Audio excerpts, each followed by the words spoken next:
الحمد لله رب العالمين الصلاة والسلام على خاتم النبيين وعلى آله وصحبه أجمعين أما بعد فأعوذ بالله من الشيطان الرجيم بسم الله الرحمن الرحيم قال الله تعالى في سورة البقرة وإلهكم إله واحد لا إله إلا هو الرحمن الرحيم. Translation: and your ilah to be worshipped is only one Allah. There is no Allah except Him. He is Rahman, the most beneficent, and Rahim, the most merciful. In the previous ayahs, we studied that those people who conceal the signs and guidance of Allah subhanahu wa ta'ala get the curse of Allah and get the curse of those who empowered to curse. And then Allah gave the way for repentance of these people if they want to repent, and we read the conditions of their repentance. And then Allah subhanahu wa ta'ala mentioned in the next ayah about kuffar and also those people who are concealing the truth, concealing the guidance, and concealing the signs of Allah get to the level of kufr. And all the kuffar, and if they die as kuffar, they will have the lana, they will have the curse of Allah and all the angels and all the people. And then they will get the punishment, the forever punishment. So Allah subhanahu wa ta'ala has said that the only ilah, the only master, the only one to be worshipped is Allah. And since there is no one near him or no other God, no one can take away the curse of Allah.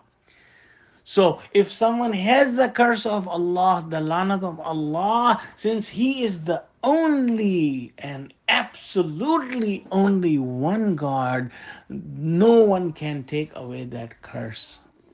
So Allah is the only Rabb who we worship. Now,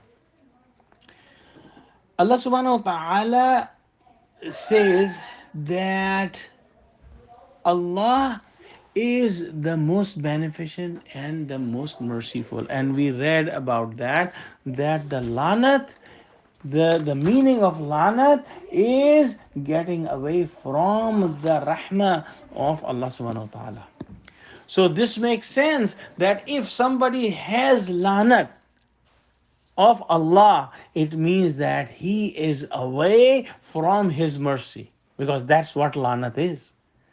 And Allah has all the mercy and Allah has all the beneficence. So nobody can get mercy if Allah does not give His mercy to him.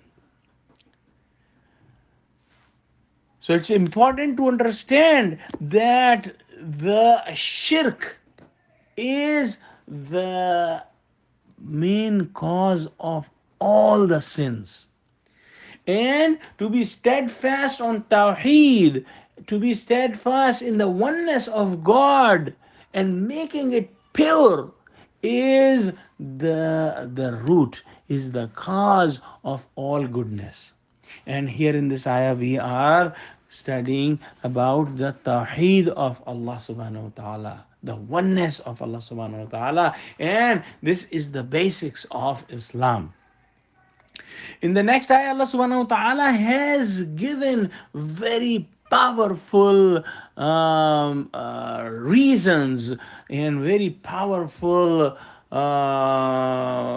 facts that would make one understand about the greatness of Allah subhanahu wa ta'ala. And inshallah we will study this ayah tomorrow, in which there are lots of signs and lots of ayat of Allah subhanahu wa ta'ala are mentioned. Oh Allah, make us steadfast on Tawheed and keep us away from any hint of shirk. Ameen. Wa akhiru da'wana alhamdulillahi rabbil alameen. Assalamu alaikum wa rahmatullahi wa barakatuhu.